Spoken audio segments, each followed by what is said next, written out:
If I can, you can, we can. Welcome to the first episode of Pepsi's Jamaican Flava Spotlight Podcast.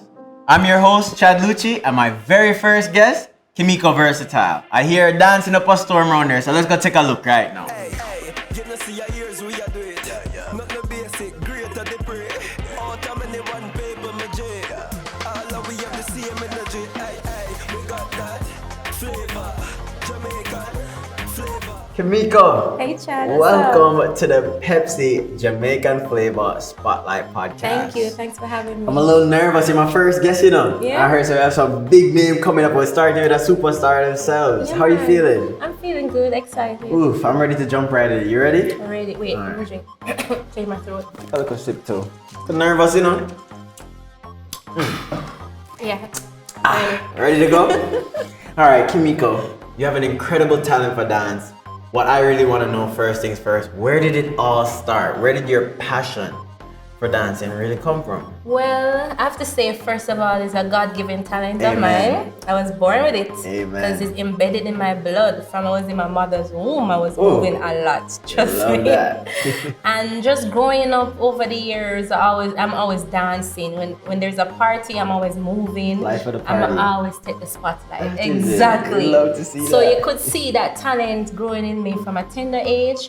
And during school, I joined the dance academy and won a lot of golds and silver at Say on the JCDC festival. JCDC. You know the You look like one of shreds. Shalom JCDC Yeah, you now. know the shreds. Alright. I also joined Ashe Academy when I was going to Arden High. And Ashe is one of our biggest, what can I say, theatrical company out of Jamaica. And they really formed me to be this artist that I am today. Because I was learning dance, music, theater arts, you know, the whole works. It's a whole triple threat. Yeah, man. And then after that, now, the director, which was Joe Robinson, persuaded me to just further on my studies to go study dance. And that's where I joined Edna Mani. I attended Edna Mani. And now I have my Bachelor of Performing Arts, Bachelor of Fine Arts in Performing Arts and Theater. Hey. Yeah. And now you're Kimiko, the Now I'm Kimiko. Kimiko Versatile. That we can see on screen. Yeah. So Kimiko, Yes. we know that you're a Jamaican and your Jamaican dance culture is rich and diverse. Right. I really want to know, where do you draw inspiration from when you're either planning choreographies or you're just dancing and letting out your flavor? It's both, because dance is a body language, is a form of expressing oneself, right? So if you're stressed or tired or just going through some trials and tribulation, dance is a way where you can release those stress. You can release the bad energy.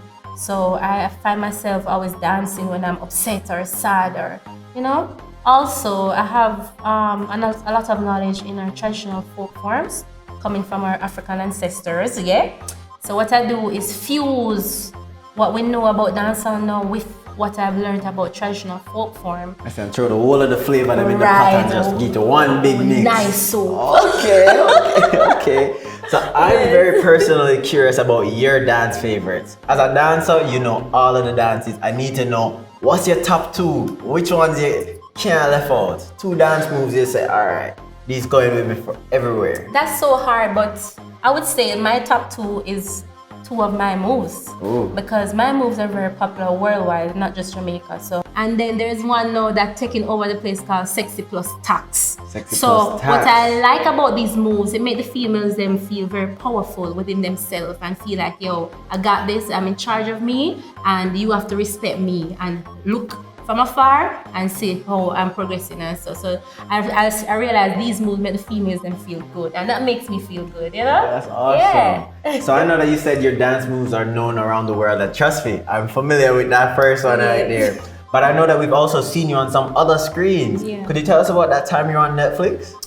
Oh wow. Oh, That was I did some homework, yeah? I did a little homework. I filmed that in 2018, by the way, just before the pandemic. Wow. And I mean, the experience was it was wonderful. I mean, they followed me around for a week, saw how I lived, check out my whole background and thing, and that was new for me.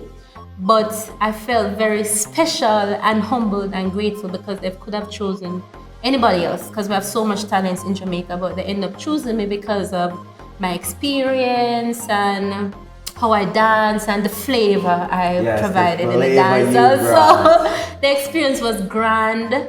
I mean, they came up with the idea where we had to battle the boys, you know, and dance as a male dominant space. So for me to be creating a female group called Versatile once in the documentary, and showing where we could show woman power versus the man then for sure say we're just as good as you. We're just as good. We got the so we flavor. feel good about that because Yeah. that's one of the reasons why I created the female group in the first place. So everything was just coming into alignment, and I was like, wow, I was in awe, man. God, you're there for me, there. and that made me feel good within myself, knowing that my work is not going to waste, but it's actually influencing people, and people see it and want to tap into it. Yes, worldwide. So, trust me. So you mentioned that was shot before the pandemic. I really wanted to ask you about the pandemic because, like everyone, the pandemic brought its own trials, it brought its own successes and failures. Could you tell me a little bit about any challenges you faced with your dancing and choreography during the pandemic? Yeah, man, I faced a lot of challenges first. Let me drink for that. Take a little drink, take a little sip. Imagine a little rum in there mixed up with the Pepsi. Imagine, oh God.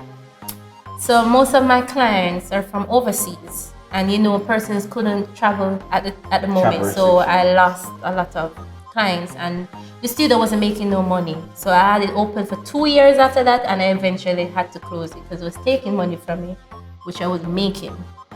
Another thing, I had to move from Kingston, right? So the good thing is that me and my mom bought a house in Runaway Bay. Congratulations. On the North Coast. Thank you. Congratulations. So it didn't make sense I stay in Kingston paying rent when I have a house in Runaway Bay. So I moved back to Runaway Bay. And I'm originally from St. Ann, by the way, but I grew up in Kingston. So me moving back now, I'm like, what am I going to do? Kingston is where the life is. This is where I built my life. But, you know, I really prayed about it. And that's a time when I really started getting closer to God, being more spiritual, read my Bible more, you know, becoming more aware of what's going on, not just physically, but spiritually, because everything is spiritual. We're in a spiritual fight, you don't know the stress. So with that, God answered my prayer. When people started coming back to Jamaica, people call me like, Kimiko, can we do a class with you? So I'm like, where's the class? I'm coming. I was like, I'm not in Kingston anymore. Say, we don't care. Where we are? I'm saying, I'm in Ochi area. We're coming. So send the address. Anywhere me there, them start come. I'm like, wow. Not only that, I'm on the North Coast, so I do classes on the beach, at the river, near some nice, lovely scenery, and them enjoy that so much because after we do a class, we go run a ride. And that really, I'm sure that added to that little Jamaican flavor. Exactly, right. So the flavor was just perfect. Wow, that's awesome. So do you still currently do classes? I do. Okay, I you're do. still doing them in Runaway Bay? Runaway Bay, Discover Bay, Ocho Rios, or in Kingston if I have Oh, so now we're back in Kingston. Yes. Awesome, that's awesome. So Yeah, the thing I really want to know, what's on the horizon for Kimiko next? What's up next? Well, I can't tell you everything, you know, because sometimes things come up. But I got booked to go to China next month, but unfortunately they had to cancel that last minute, all because of the price for the tickets. It is ridiculous. It's like triple the amount it used to be.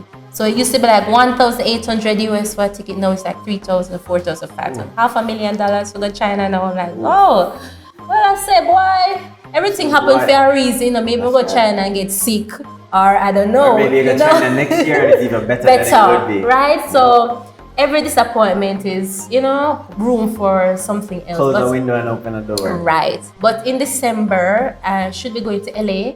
I'm going to teach at a university. Me and Dr. Hope will be there doing some lectures, and so I'm going to teach you and do a little short US tour. And yeah, and for the year I've been traveling a lot, so it's good for me to take a break in between, you know, spend some time with my son. And where have been your favorite places that you've gone to this year so far? Brazil. Brazil. When you said Brazil. Brazil is amazing. The people, they're so beautiful. Even the man, them beautiful. You can believe that?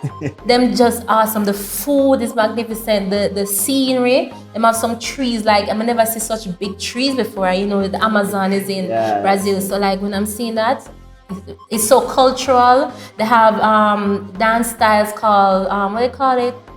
Funk, Brazilian funk. How did that mix with your flavor? Because I know that when it comes on to Brazil, we've got a whole different world of culture over Right. there. But you're coming from a powerhouse packed island Right. of culture. So Yeah. how did you really integrate your Jamaican culture and your real dance flavor when you Yeah. got to Brazil, and how did it fuse? Can I tell you that we are very similar? I believe We it. are so similar with them. It's just that they're speaking Portuguese and we're English, but the style and pattern is very similar to dancehall.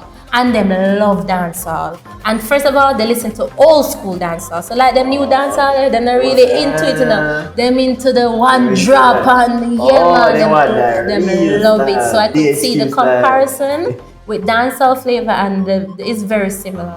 It's amazing. So even though you're no longer going to China right now, I know we still got it planned sometime in the Yeah, future, right? man. How do you plan to continue to fuse your flavor and build unity among the cultures that you go to? Because I know you said you're going to LA. Yeah. I know plans were in the works for China. Right. Not yet, but soon Yeah. to happen. Yeah, and man. Brazil. So how do you continue to fuse everything together and build some type of unity with the culture and build some unity with the dance? Well, you know, we have been building unity with places all over the world with dancehall by traveling and them coming to Jamaica. A lot of tourists are coming to Jamaica to learn dance, especially.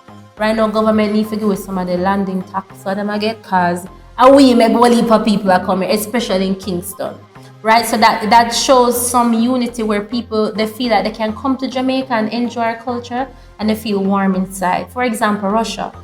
In Russia, when we start realizing Russians were booking us, want to book us to teach dancehall and to come to Russia, we're like, Russia? Why? But when we went there, they greet us with so much love, so much warmth. When they dance, I could see on their bodies and their soul that them love it and them feel warm. I specifically asked some of them, why you guys take so much to dance? And they said, Kimiko, this made me feel so good inside. I can express myself. You can be black, white, Chinese, Anything. any yellow, anything. Because Jamaica is a melting pot. Right, exactly. There's no segregation, and in the dancehall, you know, there's no discrimination. It's for everybody, fat, slim, you know, and they felt good. They felt welcome, like they could come and express themselves and not feel like somebody's judging them or say whatever. So they love that warmth that they don't have in Russia. They found it in dancehall, and that was amazing to hear. So Kimiko, beyond dance, are there any other artistic or, you know, creative hobbies, little passions that you have on the side, or stuff that also influence your passion of dance? Of course. Why you think I name Versatile? Versatile. Wicked and wild, can't Ooh. spoil. Okay, sound like you got some bars too. Yeah, man. I mean, I'm a beauty esthetician as well. I do makeup, facial, waxing, locks, eyebrow, eyelash, you name it. Oh, I you love love beauty. things, Yes, yes. because being a part of the theater arts for so many years, you get to learn other, you know, trades. So definitely beauty aspect is, I love taking care of people. I love the skin. Love people when people look good, dress good. I love Yes. fashion too. Ooh, What I love is fashionable acting. today, I must say. Thank you. I also love acting. I love acting. I mean, I'm in a few little movies here and there, like King of the Dancehall or so, but I really would love to take on some more acting and come out there. Big screen, I said. Yes. Showing in theaters near you. Definitely representing Yes, Jamaica. I love okay, Jamaica and very nice. patriotic, you know. So, Love that. yeah, man, I love acting and anything. Also, do some little entrepreneur. I have a beauty boutique in Discovery Bay, and I also run an Airbnb. You know, so I just try to do as much as Versatile, I try true. to do as much as I can. I don't think God put us on the earth just to do one thing for all the rest of our lives, you know. Yes. So I'm just change it up now and Yeah, again. switch it up one more Switch time. it up. Cause I can't dance forever, you know. Cause right now I'm having issues with my knees, to tell the truth. But me not make that bring me down and, you know, be stagnant. I'm very innovative and I try to find ways where I can stay positive and do something else if I'm having a problem in something. You understand? So just try and make it work. Well, Kimiko, you have given me great hope for the rest Yeah. of this series that we have. Thank you for being such an amazing first guest. Thank you I for think we having should me. cheers to this amazing Cheers, pilot yeah, man. episode. Let me teach you a Oh. dancer too. Ooh, Yeah? which one we're learning? Teach you Lego the bird. Yeah. And move. You have Lego the bird? You want something harder I or? feel like if Kimiko Versatile is gonna teach me a dance. I need one that I'm not versatile in at all. See the leg of the bird? You have them a lot. Yeah, here and there, you I'll know? teach you something a little bit more challenging. Little bit more right? challenging? Little What bit you more thinking? challenging. May I give you one? With this. I think, you see, I think we should go back to leg of the bird. I think we've gone too far. Alright, no problem. That looks like lesson 5. Hey, you know see your ears we are do it. Not the basic, greater the prey. Out of many one paper, my J. All of we have the same energy. Hey, we got that. And this is the end of Pepsi's Jamaican Flavor Spotlight Podcast with the one and only Kimiko Versatile. I hope you guys enjoyed, and don't forget to blast your Jamaican flavor because you can. We'll see you guys in episode 2. Peace. Flavor, blast your Jamaican flavor because you can. Yeah.